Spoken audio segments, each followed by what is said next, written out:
Hey, thanks for stopping into We Called It. We have a great show for you today. We've been talking about fantasy football all this time, and now we're going to let you see how we actually think during a draft. We got the Fantasy Pros mock draft simulator up, and Connor Lucas is here. Ken ditched us, but me and Connor are going to be drafting head to head. How are you doing, Connor?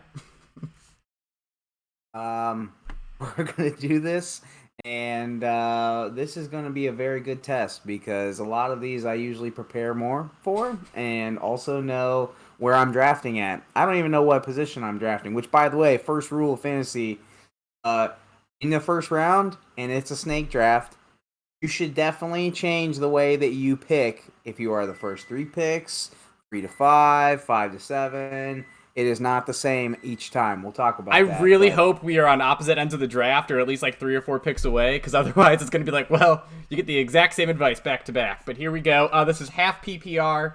We have 1 quarterback, 2 running back, 2 receivers, tight end, 2 flex, and then defense kicker, blah, blah, blah, blah, blah. Is this a tight end premium league? It is not. It is half PPR is the only, I guess, different thing, or non-standard. Okay. All right. The draft is loading. Where will we be picking? Bum, bum, bum. All right. I am pick 101. Connor is pick 105. You suck. That was garbage. All right. Number 1 pick. I know I talked about how much I loved wide receivers and stuff, but the number 1 pick, it's Jonathan Taylor. Like, he is the most reliable option you can get. I don't need to talk more about this. If I was pick 2 or further, I'd probably take Justin Jefferson, but Jonathan Taylor it is. Nice and easy for my team. Disagree. Who would you be taking? I don't think it's that easy. All right, well, would you take Jonathan Taylor? I would take Jonathan Taylor or CMC.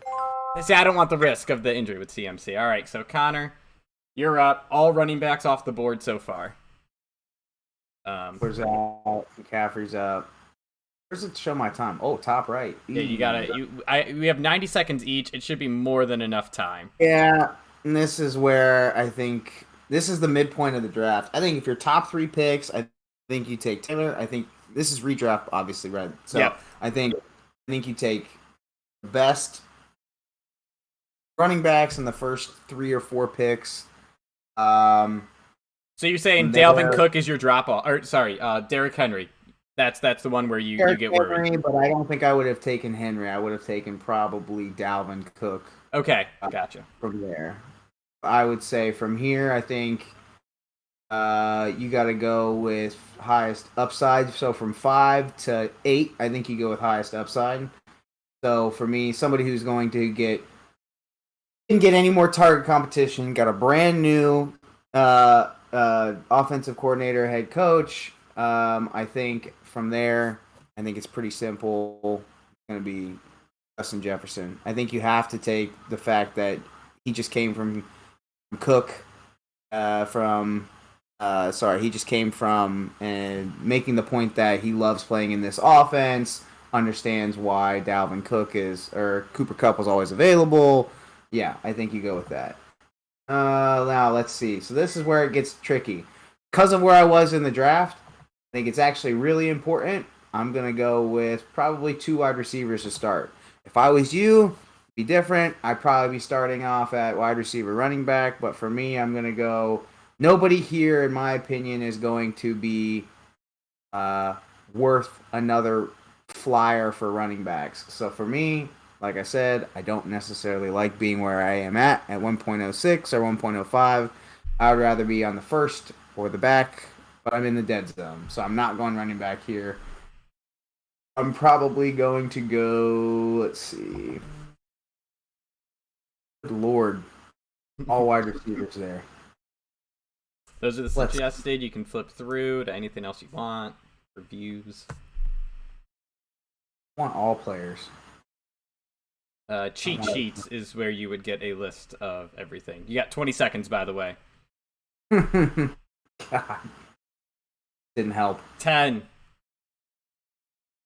Man, I don't like him picking here, but I'll go ahead and go with CD. I don't like Ceedee Lamb. I think I think he's overdrafted here, but the best value is probably going to be Ceedee Lamb from that standpoint. I think Ceedee Lamb, Ken sent me a website, and I was going to put something together, but I've just been too busy this week, where it was the ADP in high-stakes fantasy football drafts where people are going, and he is one that goes in the first round of high-stakes drafts compared to, like, mid-second. He's probably an incredible best ball type of wide receiver because there's nothing else there right now. Nothing at all. They're putting Tony Pollard probably in the slot. I truly just in my head think, man, I don't think that you like to pick guys that have done it before and have proven in the first 2 rounds. All of the running backs were completely off the board for us in that instance. So for me, I'm just going to tell everybody right now, this is probably going to be hero or zero RB strategy. So I am going to play basically best ball with my wide receivers. That I think this is You're eating my time. I got 20 seconds left. Actually, I got 2 picks. But anyways, so since I have Jonathan Taylor and the high floor on my team, I'm going with 2 wide receivers here because there's players I absolutely love. Number 1, T. Higgins. Get some high upside from my 1 wide receiver spot. And then number 2, Keenan Allen, we said, is a great wide receiver too, but Michael Pittman's here. And I think Michael Pittman has a higher ceiling than Keenan Allen. And I just think he's going to be able to get more touchdowns. Well, I take that back. I'm taking Keenan Allen because I already have Jonathan Taylor, and I don't think the Colts have an elite level offense. So I think I'd rather diversify it and go grab Keenan Allen. So there's some little bit of the flip-flopping. I like A.J. Brown, by the way, but I don't know. It just seems way too risky to bet on Jalen Hurts to me right now to go with a guy like A.J. Brown. Maybe if Keenan Allen and Michael Pittman weren't here, I would go him, but I get high floor out of Keenan Allen. I get high upside out of T. Higgins. And then I already have Jonathan Taylor to carry my team in scoring. I love my team. You should always draft first. Everyone should do that. All right, Connor's back up. Again, Connor has Justin Jefferson and Ceedee Lamb. How do I see all of the people again?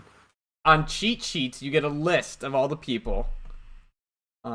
If you click running back, RB, blah, blah, blah, that will give you that. The suggested players by Fantasy Pros. You can hit high drafted players on this too. Fair enough. I got it. I'll figure it out. I like how you can tell Connor has lots of experience doing this. Not Fantasy Pros. I do it all on Sleeper or ESPN. Wait, if I would have, I do this with Ken. I would have done Sleeper instead if I had known. My bad. Sleepers is way better. All right. Still haven't picked a running back yet. Let's see who's available. Man, your guy, James Conner. I hate James Conner. I know. Breece Hall and I'm ETN not a are big there. Conner fan. Breece has got great upside, but for me, I think I'm going to stick with it, man. God, I don't want James Conner. All right, I am going to draft James Conner. He's fallen enough. I'm drafting James Conner mostly because his average draft position is still the last in the 3rd round or 4th round or whatever this is, with the ability to have a 3-down workload. They drafted a couple guys to pick him, but gotta go with somebody who has the ability to be a hero RB. He does. He's definitely going to have TD regression this year. There's no question about it. But they didn't do a ton. They actually got rid of any real competition. High-powered offense. I'll go ahead and play around with seeing what there else was is also out. news that Darrell Williams might get cut because they like the backups, which Darrell Williams is a goal line guy, and the other guy's Eno Benjamin. I can't even remember who else. They're not goal line guys, though. Yeah. All right. Now, this one, I'm so happy he fell here. Again, going back to wide receivers or tight ends or running backs right now, I don't see a second running back I really, really want right at this position. I'm going to go with Courtland Sutton. I think Courtland Sutton has the ability to be not only a wide receiver. By the way, back when I think it was in every... I can't remember what the tweet was, but the tweet was something crazy like Russell Wilson has supported 1, if not 2, wide receivers in the top 15 I want to say, every season. He's been every season except one, I think, in fantasy football. So I'm going to go ahead and bet the alpha profile, Courtland Sutton, is going to be the probably sneaky top 10, maybe, possibly, probably top 15 pick here. He's the dude that wins 50-50 balls, right? And that matches what Russell Wilson throws. Those one-on-one down the sidelines, Russell Wilson will drop it right to him, and he'll win those because he's just the better athlete. Aaron Rodgers are the best deep ball throwers in the NFL. All right. So for me, I think this is a little tough. I got 2 picks back to back, which makes it it's really nice when you have this situation, right? Because then if you like 2 guys and it's close, you don't have to worry if he's going to be there. Number 1 I'm taking is going to be AJ Dillon. I really like him as an RB2, a guy with good upside, and you're drafting, in my opinion, you're drafting him at his low end right now. And if Aaron Jones were to get hurt, then he vaults up to like an RB1 status. So I think there's a lot of value there. And then the number 2 guy, I'm not really happy with much. I'm looking at the quarterbacks, and Lamar is very tempting here. But this is 2 flex. If it was only 1, I'd probably take Lamar. In terms of running backs, J.K. Dobbins I like, but I think I'm comfortable with the 2 I have. And then at wide receiver, at some point, Talon's got to show out. And I know I hate Carson Wentz, and he probably won't hit Terry McLaurin often, but McLaurin's so wide open, and I believe in him, that he is just going to get loads and loads of targets and make good things happen. He's too good to have the quarterback situation he has, so I got Scary Terry. Oh no! I don't think Terry would have fallen again, but I will say that I think that's a decent pick. I don't think I would have liked to take him in the next round, then he'd be a steal, but I don't know if I would. I just don't think I could have reached for him there. Okay. Now, this is going to dictate, potentially, what's left. And I think we've talked about this plenty of times where we've said, hey, if you're not getting the first 6 guys in tight end, 5 or 6, probably shouldn't move. Probably shouldn't go out and get one of the top 5 or 6. If you can't, let them fall. I'm going to go ahead and say this is going to either be between Dalton Schultz, Dallas Goedert, one of those 2, because I don't think they're making it the next round.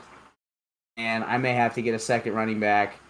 20 seconds. But I actually did want Herbert. It's the moment of truth. No. Moment of truth. 10. You know what? I'm going to go ahead and draft Dallas Goedert. I think he has very specific upside because I think he is not the guy. I think the biggest person to lose in that whole situation, Devontae Smith. Whole situation, I think, by far, Devontae Smith lost the most. Well, I just get curious. They had success when they were running the ball. Are they going to be, I know they tried to pass the ball early in the year and it didn't work. Are they going to try to push the envelope there again? I just don't buy that. I think if the people that will get hurt would be Devontae Smith. I think A.J. Brown's going to be more of a possession receiver. And then he got paid $100 million. Goddard already has that short, intermediate passing game. He's a huge red zone target. I'm going to stay there. Gotcha. All right, so now my question is going to be whether or not I want to go for a first-tier quarterback where I would say Kyler Murray, or I could go for potentially a crazy off-key stack. I could stack Hurts here if I wanted to. I think he might fall one more round. If that's the case, I'll probably pick him up then. I'm going to stick with what I said at the beginning, and I think I'm going to go back to a running back here. Problem is, the running backs right now, I think there's one that I would be okay with taking. Only one. Well, no, not of all the running backs, but of the first 5 listed. I would say maybe 1, maybe 2. You know what? I'm going to let Kyler fall. Take my second one. Who'd you Your take? favorite.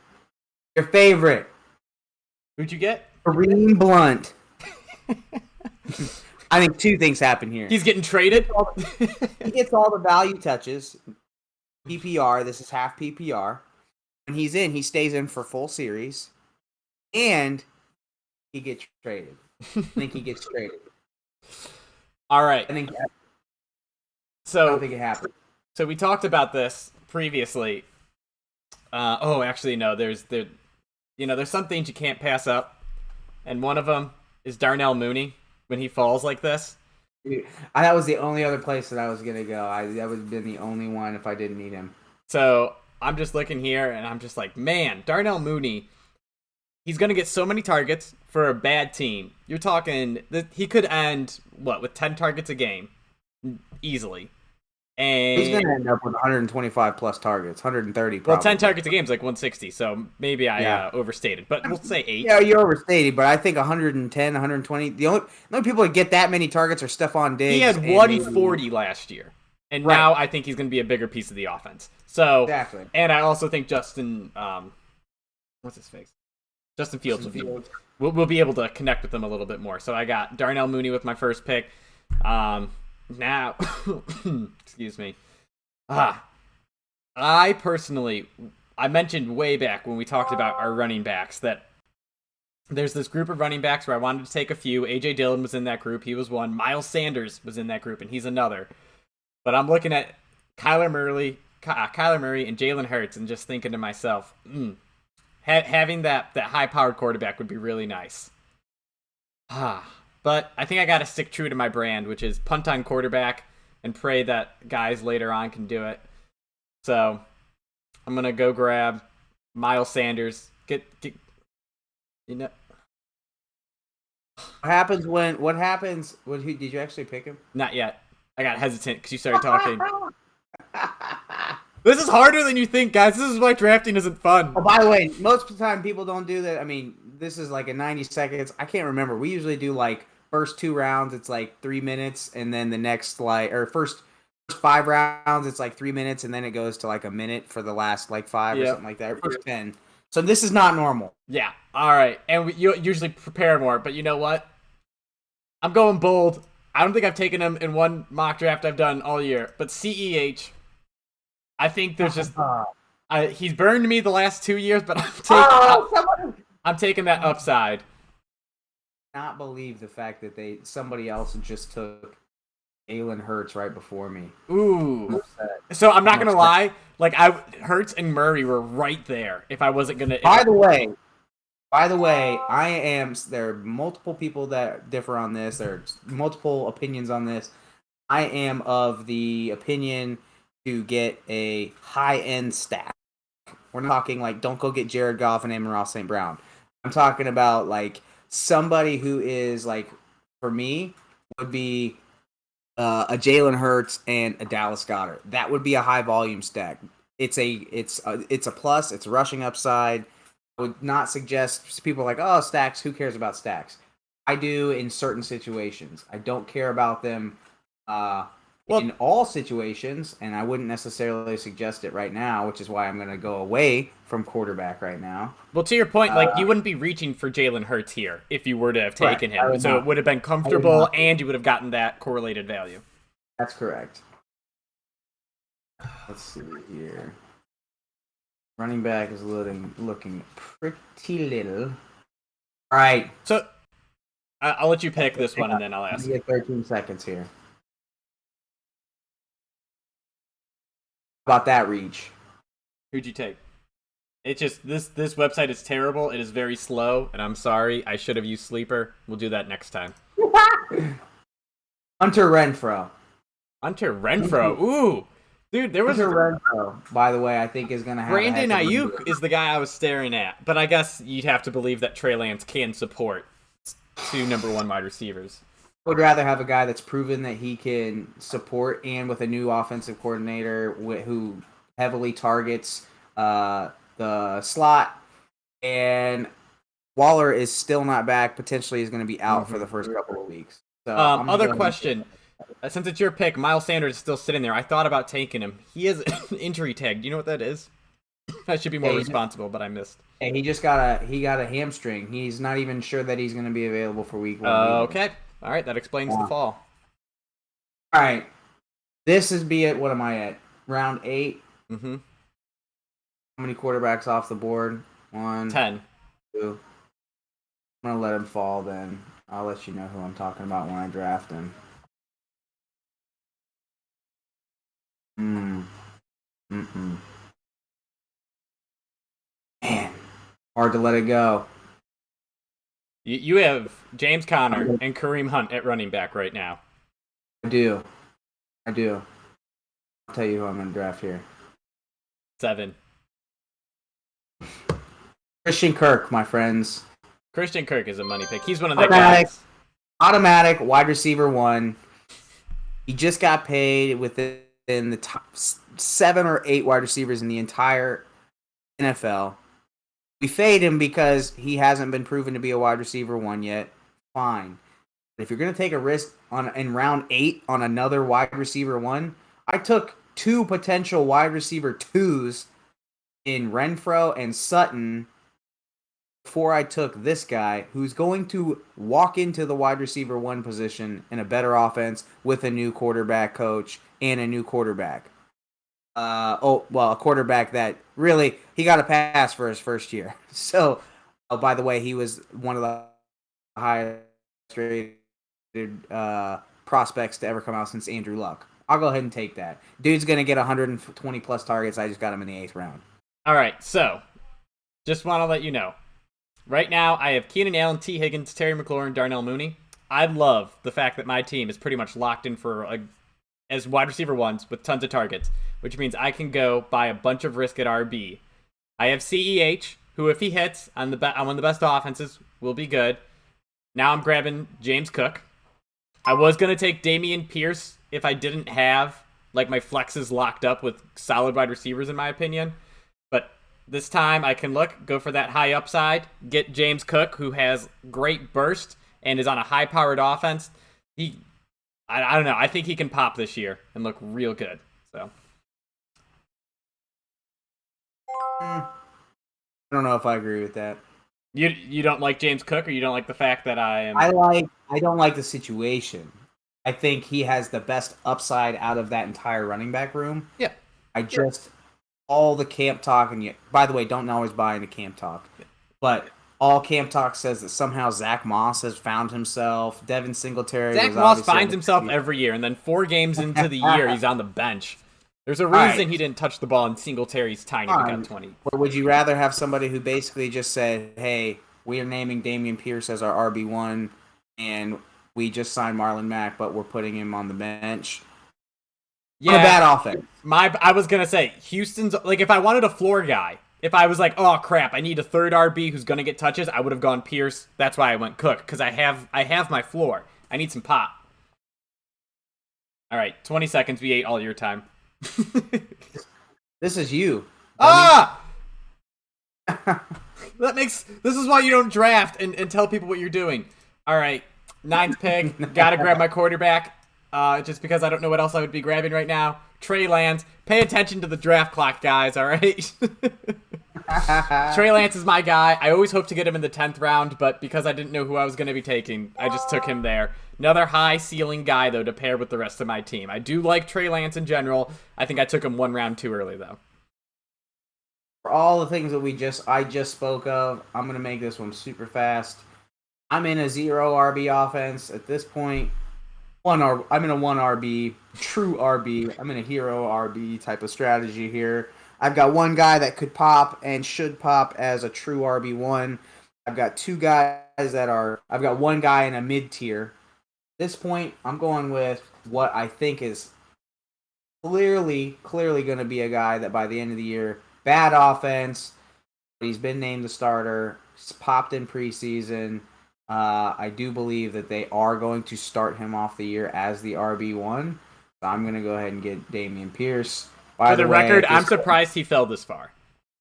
I am as well. That is a really good pick to pair with the rest of your team. What is dropping? What is dropping? What is dropping? All right. So here's where I start targeting a handful of things. Number one, do I have anybody on my team that needs a handcuff? I do, but I don't know who James Conner's handcuff is. Dameon Pierce, no, I don't care about his offense. The other part would be, okay, where can I get value at this late in the stage?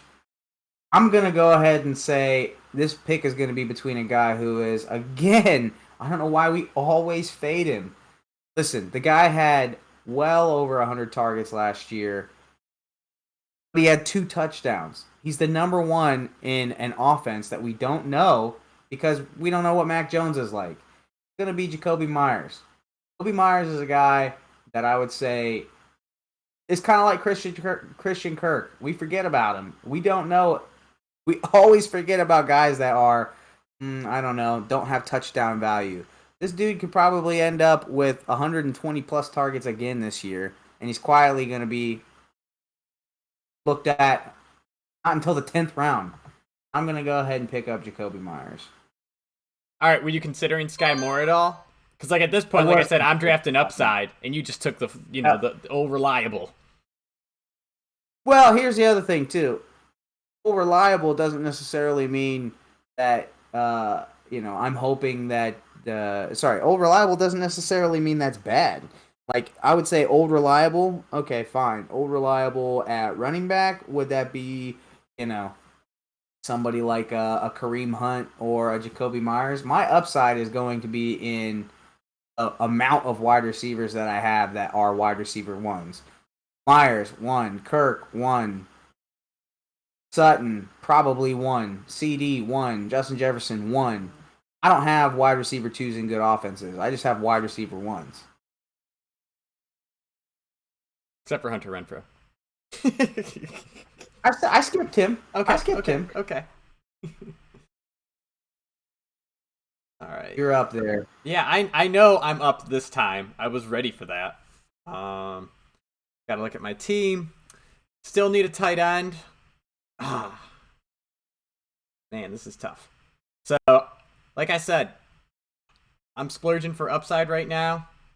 I'm going to get one more high upside running back and hope that that's enough for my team. It's going to be Rachaad White. One of the best pass catchers. It's half PPR. And I also think Leonard Fournette is going to be garbage. Well, not garbage, but I think he's far exceeded expectations. I expect some reversion back.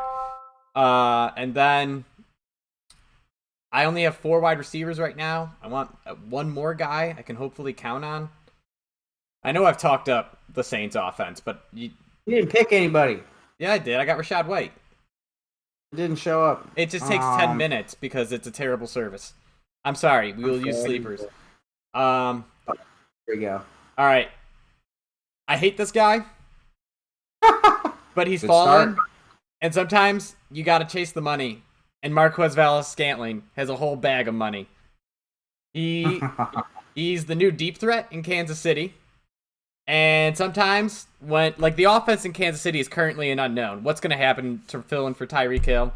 And sometimes when you're just shooting into the dark, you hope it sticks. And Marquez Valdes-Scantling might be the guy, busting out 1,000 yards and 10 touchdowns because he's running wide open while everyone's triple covering Travis Kelce.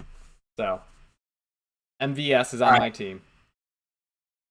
I would have probably taken a couple of other options. However, I would have taken people different than you too, because I don't like your team. Just an FYI. There was a reason why I did take Justin Jefferson so early.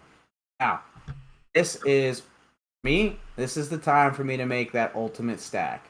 So at this point, yes, I get it. Aaron Rodgers is still there. Matt Stafford's still there. Derek Carr is still there. But for me, this guy is going to be I'm going strategically here to match with the number 1 wide receiver in the NFL this year. I'm predicting he will be number 1, Justin Jefferson.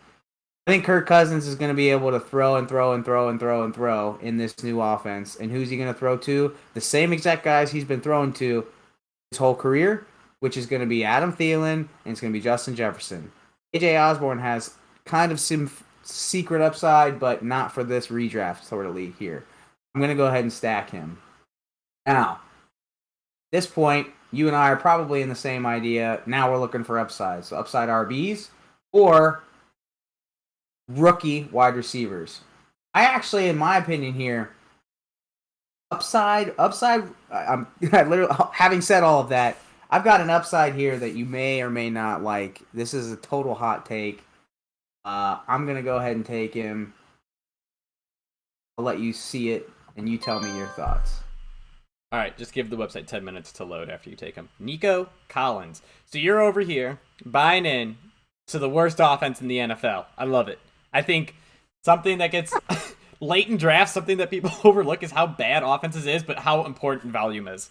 Like, you got Dameon Pierce so late, and it's because he's ranked low because his offense sucks. But it's like, you know what? During bye weeks, when people are looking for someone to play, you have a guy who's getting 20 touches. I don't care if it's 50 yards. He's getting 20 touches.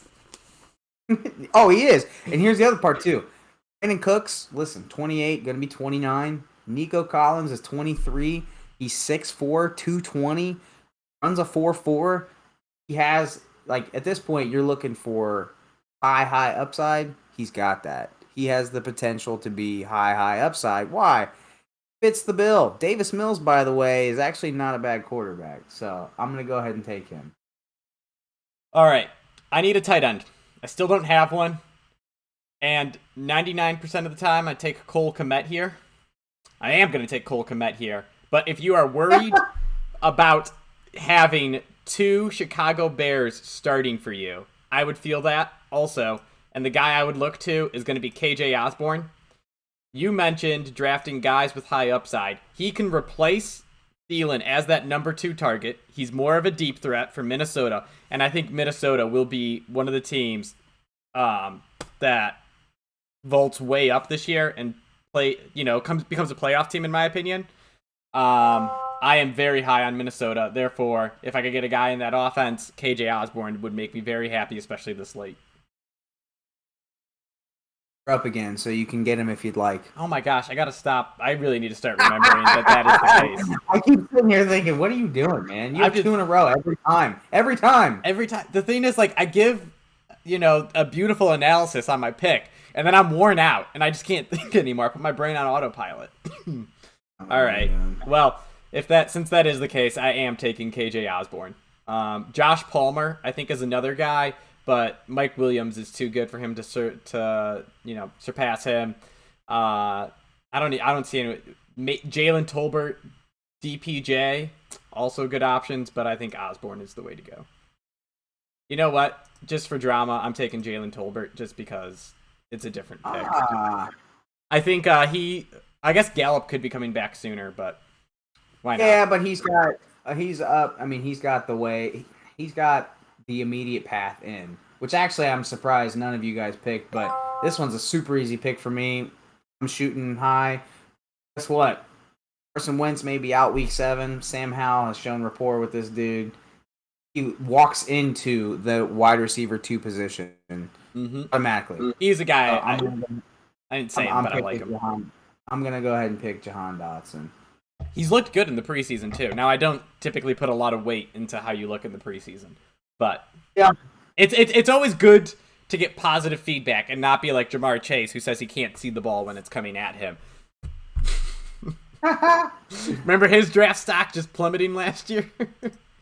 Couldn't say it was different because he couldn't see the whites on the white paint on the ball because that's what's in college. It's not like that in the pros. Super weird. All right, now you're taking stabs, just flat out. If you're at this point in the draft, it's your last pick on your bench. You have a kicker and defense coming next. You draft them last. So you're taking super high-end handcuffs. For me, the way that I've picked, I'm going to go ahead and pick... Where is he? I just saw him. I'm going to get one of 2 things. I'm going to get everybody except Nick Chubb in the backfield for Cleveland. One of these guys, a.k.a., is going to be either traded and the other guy immediately becomes the handcuff, or one of them is going to get the immediate role when Nick Chubb goes down, if he goes down. All right. So I got my last bench spot, and then I don't know what else. Kicker and defense, really. But I'm just looking. There's some stabs I want to take. But you mentioned stacking. I already have the main 2 receiving options in Chicago. Trey Lance is a risky pick. And I think Justin Fields could actually be a good quarterback. If the Bears come out and surprise, and I have the quarterback and the number 1 receiver and tight end, I'm going to be feeling really good about myself. And the thing is, Justin Fields doesn't even need to play that well. He just needs to be better than Trey Lance to make this worth it for me. I typically don't like having 2 quarterbacks. But I think realistically at this point in your draft, you could, if you're in like a family league, people will be doubling up on positions because it just happens. So if I can get 2 quarterbacks and one of them be paired with stacked with all my players, then you know what? I'm taking Justin Fields. Other guys I would take there, I don't even know. Christian Watson.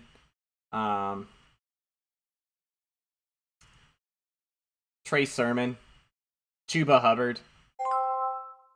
Taking high-end buffs. That's what you should be doing. Yeah, I was going to say. But then, just wanted to give another perspective on something.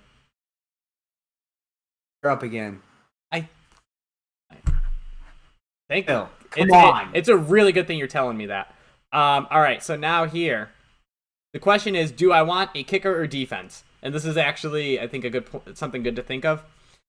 Defenses are coming off the board first, but realistically, my defense is more reliant on their opponent than my kicker is, right? Because the kicker is most reliant on my team's offense, and that doesn't change week to week. Therefore, I'm going with the best kicker in the league, hands down. If I need a 60-yarder to win the game, he'll hit it. Justin Tucker. I'm going to cut my defense in 3 weeks when they have a tough matchup anyway, but Justin Tucker will likely stay on my team until his bye week. So that's why I grabbed my kicker. Here's another thing, too. This is a total question. Depends on who commissioner your league is. I am of the mindset that I will not pick up kicker or defense in my draft unless I have to. I will cut somebody that I don't like who gets hurt or I don't necessarily think I wanted that much, like Ernest Johnson. Kareem Hunt doesn't get traded. I would be able to pick him up off waivers later.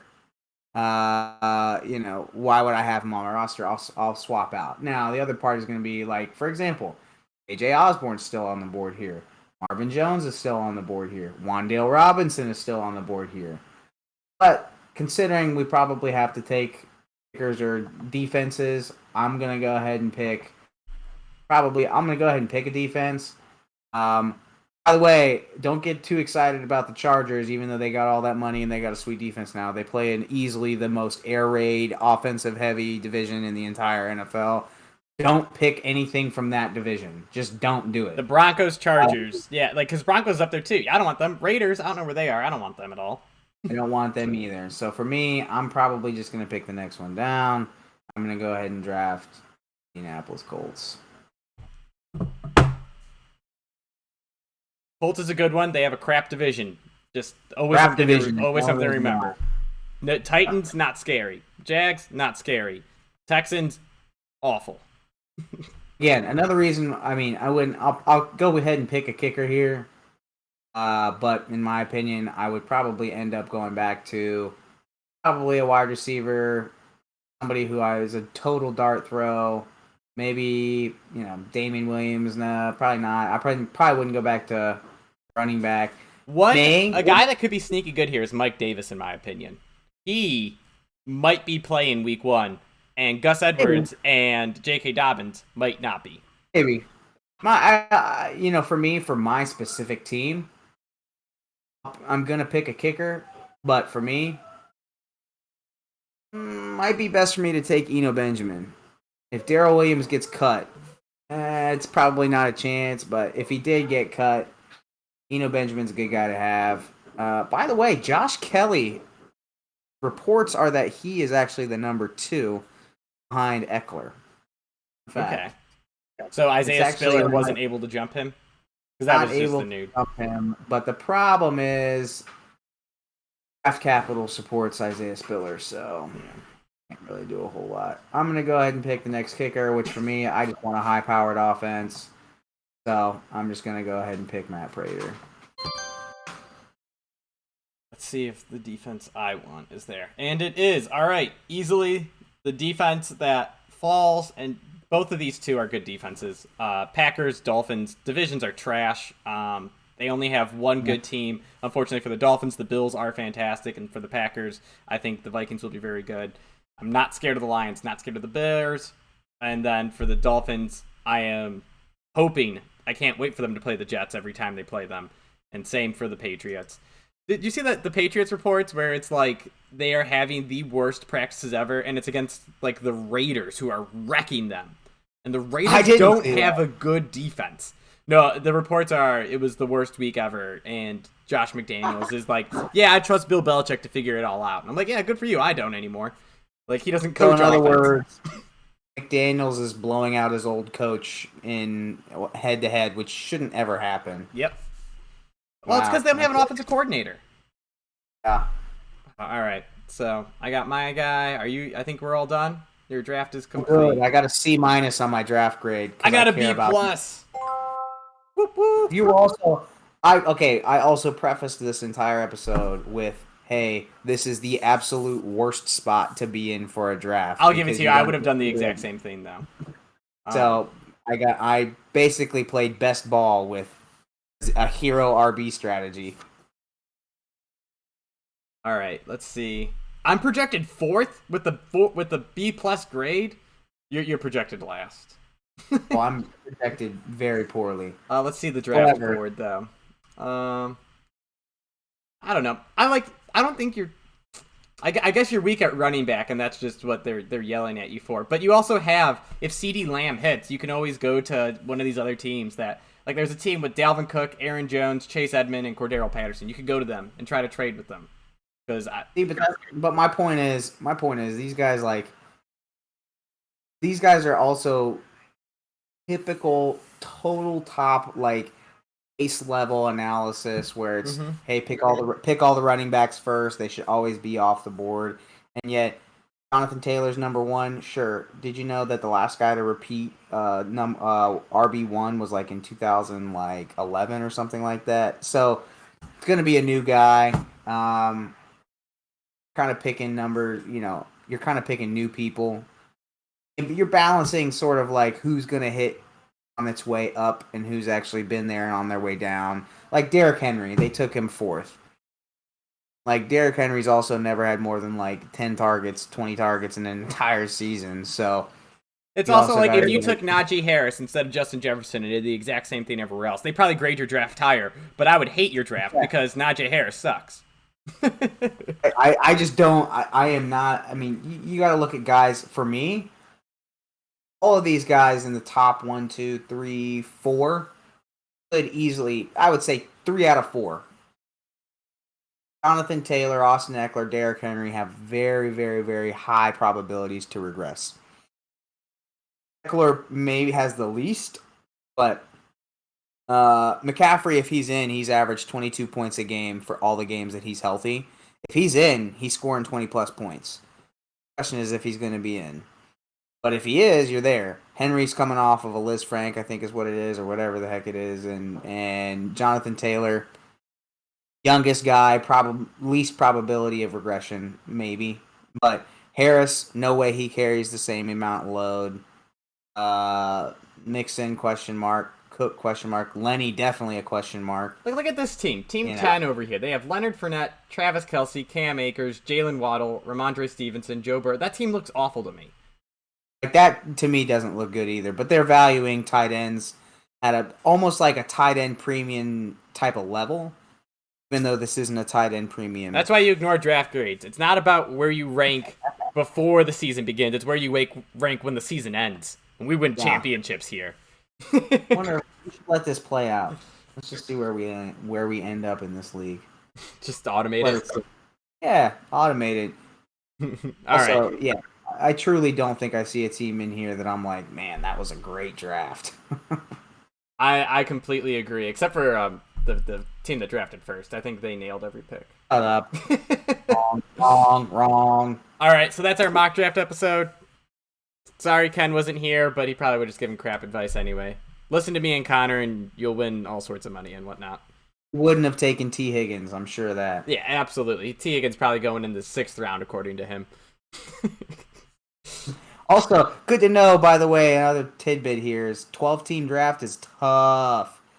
12 full teams is a lot of drafting here. So say that to the people that have like 18-team leagues, dude. It's the worst.